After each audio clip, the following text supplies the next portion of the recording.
What are 10 common relationship triggers that can come up that brings out your insecurities? I'm Ceza Ouzounian. I am a relationship and love coach, and today we are talking about insecurities. So number one is communication breakdown. So this is when you are not communicating with your partner. It could be that you're making assumptions, and as the saying goes, assume makes an ass out of you and me, and that's that's pretty correct. If you are assuming what your partner is thinking, chances are you're getting it wrong. If you are not open and honest with your partner, then you're not going to know what each other are thinking. You're not going to understand what's happening with the other person, and it can really bring up a whole bunch of miscommunications, misunderstandings. So not having that communication with your partner can really bring out your insecurities. For example, let's say your partner's having a bad day or even a bad week, something to do with work. They're just in a bit of a mood, or they're not being very loving or intimate or close with you, and you don't ask them what's going on, and you assume that they're doing something bad, or they don't love you, or you're not good enough, or you're not making them happy. So it's bringing up all your insecurities, but it has nothing to do with you. They're just having a bad time at work and they're stressed. So if you actually sat down and had a proper communication, a proper chat about it, you would know it has nothing to do with you. It is something that's going on with them.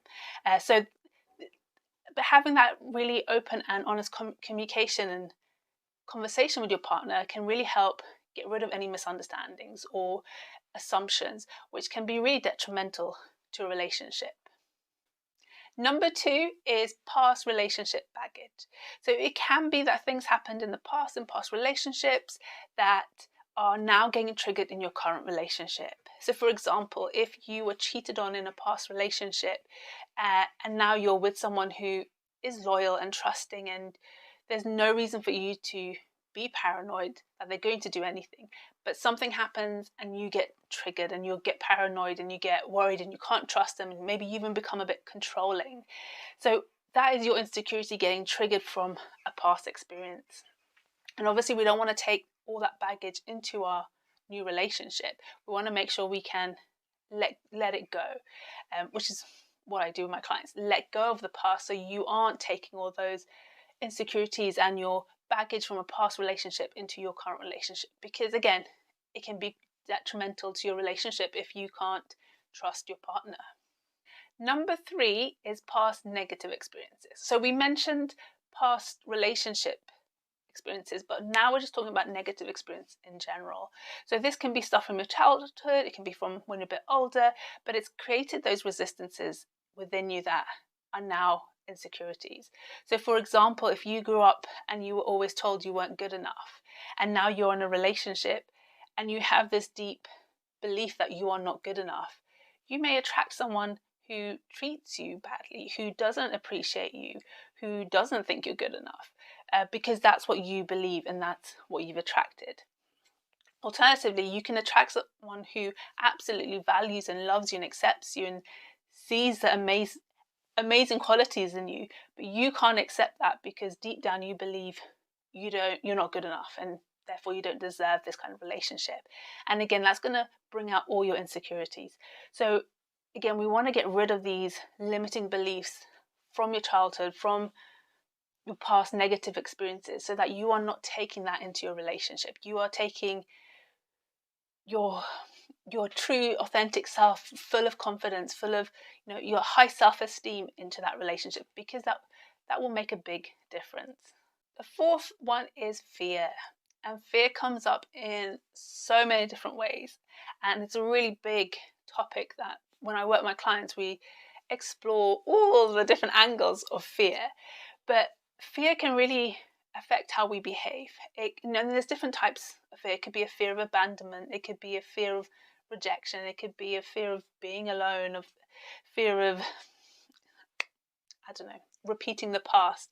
There's so many different ways fear shows up, and this can really affect how you are in that relationship. If you are scared that your partner is going to leave you for someone else, then you might find yourself becoming more controlling or needy, or you don't want to do anything without your partner. You're always with them, which can be quite a lot for them. And then when they aren't with you, you feel devastated, even if it's just for a few hours. So that fear can really bring up so many insecurities, and it's a really important topic to explore when you're doing the inner work, which is why I do a lot of work on it with my clients, because knowing what your fears are means then you can control what is going on. So you are not letting your fears take over. And in fact, it's the same for everything we're going to discuss today. You're stopping your insecurities taking over, and that's when you do the inner work. But I'll come on to that in a bit. Number 5 is mismatched expectations. So this is when you expect one thing in a relationship and your partner expects something else. And we all have different expectations in a relationship. We all grew up with different childhoods. We all have had different relationship experiences, and we all want different things and therefore have different expectations. So I had a client who, when she was in a relationship, she expected gifts from her guy, or for him to do things for her, and that's the way she showed her love and appreciation, and that's what she expected. But the guy she was with didn't show his love and affection in that way, so he never got gifts, or rarely got gifts, or rarely appreciated her in the way she wanted. And this made her question whether he loved her, and brought up her insecurities. So again, this comes back to communicating with your partner of what your expectations are and what their expectations are. And you might have to come to a compromise, because if your expectations are very different, you'll find a middle ground. But it's about communicating what you are expecting in a relationship, how you want things to be, what you need in a relationship, and for them to explain it to you. So again, so your insecurities aren't coming up because you're not making assumptions. Number 6 is comparison with others. So it's really easy to compare our relationship with someone else's relationship, especially with social media. But often what you're seeing is the good parts of their relationship. You're not seeing all the difficult moments, because most people don't share those times. So it's really easy for us to compare our relationship to someone else and be like, oh, they're doing this, we're not doing this. Or they're like this and we're not like that, so our relationship can't be as good. And that can really bring out your insecurities and really be damaging to the relationship. You need to remember that every relationship is different, and what we see on the outside is not always the true representation of a relationship. Every relationship has ups and downs. If you're not happy in your relationship, that's your opportunity to chat to your partner and have a conversation about what changes you want to see in the relationship, or what is missing and what you need to be happy and fulfilled in that relationship. And remember that comparison is always is often quite bad. You don't want to compare yourself or your relationship to someone else's, because really truly you don't know what their relationship or what that person really is like. So you are who you are, your relationship is what it is, and if you're not happy, then you work on it to make it what you want it to be. Number 7 is low self-esteem. So I see this coming up a lot with clients, where their self-esteem is low, their confidence is low, they've got a lot of resistances that they need to work on about themselves. And that can really bring up a lot of insecurities in a relationship. So I've worked with clients who, when they're in a relationship and their partner loves them, says that they love them, they can't accept it, because they don't accept that they deserve that kind of love. They don't accept that they are that lovable, and it can really cause them to behave in a way that's sabotaging the relationship. They're pushing that person away, they're being hot and cold, the other person doesn't know where they stand, and that can be really damaging to a relationship and potentially end it.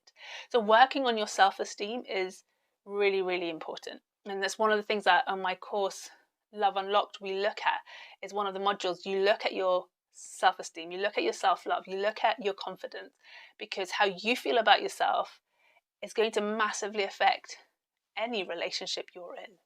So yeah, we want to really think about how we feel about ourselves. Number 8 is unclear boundaries. So it's really important to have your boundaries in a relationship, because they allow you to make sure that you are in a relationship that is working for you, that your needs are being met, your standards are being met, you are not having a partner cross your boundaries. And sometimes, you can cross each other's boundaries by mistake just because your boundaries are different and you don't realize you're doing it. Sometimes people know they're doing it and they don't care, or sometimes we allow people to walk over our boundaries for whatever reason. So having your boundaries clear and making sure that you are sticking to them is really important, and communication is key here. Communicating to your partner what your boundaries are. And some boundaries, we all have. We don't want to be abused in a relationship. Like, none of us want that. So that is a clear boundary we all have. But then there's other things that it will be different for each person depending on what is important to you.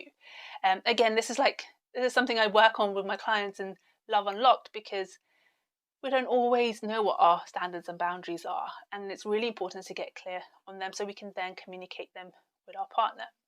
And it's a good opportunity when you work on this. Like, when I was with my ex, I realized I had these boundaries and I was letting him walk all over those boundaries, which I would never have done. And it gave me that chance to think about, okay, what has happened that I'm allowing someone to walk all over my boundaries? And it meant I could work on them and get really clear on them, so that now in my relationship, my boundaries are clear and my husband's boundaries are clear.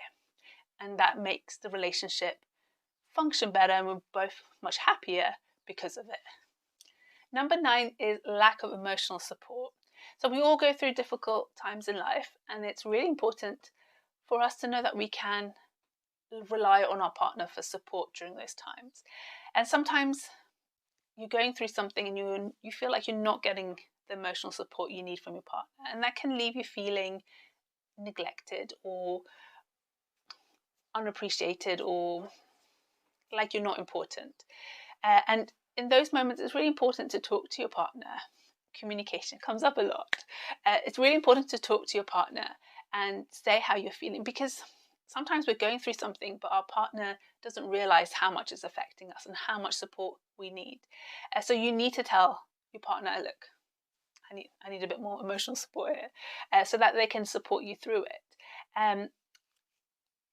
Because if you're not getting the emotional support that you need during those difficult moments, or even if you find in your everyday relationship you're not getting the emotional support that you need, it can bring up your insecurities and really be a struggle. So again, it's just about talking to your partner and saying how you're feeling and what you need. And sometimes all you need to do is have a little rant and you're feeling better, and you need your partner to be present and listening so that you can get it off your chest and feel better. Communication is the key to that one. And number 10 is lack of trust. If you don't have trust in a relationship, it's not going to work. And the amount of times I see people posting about wanting to go through their partner's phones because they don't trust them, and they want to read all the text messages and between them and their friends and check what they're doing on social media. It comes up so much. And unless you have a reason to be suspicious of your partner, that is just your insecurities and your paranoia that something is going on. We're all entitled to our privacy, but there has to be that level of trust between you, because you can't be with your partner 24/7. You can't control everything that they're doing, and there has to be that trust in place. And if you find you can't trust your partner, or you're constantly worrying about what they're doing or who they're talking to or what they're saying, or who they're meeting at work, then you need to really look inwards and find out, okay, what is bringing up this lack of trust? What is causing your worries and paranoia? It could be a past relationship, past experience. It could be self-worth. There's so many things that can contribute to it, but it needs to be addressed, because no relationship works without trust. You need to have that there for it to be a healthy and thriving relationship. So those are the 10 common triggers that we're going to talk about today. Do you find any of them something you're going through? Maybe you are noticing some of those patterns or those triggers in you. And we all have triggers. We all have things that come up. And what's the beauty of the work that I do with my clients is the more you work on yourself and the more you work on your inner limiting beliefs, your emotions, your patterns, your past experiences, the more you notice when these triggers come up. And that means you can catch it before they affect how you behave in that relationship. And we've all been there, I've been there, where I can feel a trigger come up and I can let it take over and cause me to behave in a certain way in the relationship, or I can just take a step back and look at it and be like, okay, this is a trigger from the past. This isn't nothing to do with what's happening right now. I just need to work on it, let it go, and then not let it affect my relationship. Because the last thing you want is these insecurities to sabotage or damage your relationship, especially if you've met someone amazing and things are going well. So yeah, notice what you're feeling in different moments, notice what your triggers are, and if you need any more help and support with this, get in touch or check out my Love Unlocked course, which is a 5-week transformative journey that's going to help you work on your relationship struggles and foster that lasting love that you desire in your relationship. And it'll give you all the tools you need to do the inner work, so you're not letting these insecurities take over. So yeah, let me know if you've got any questions, and I'll see you next time. Bye.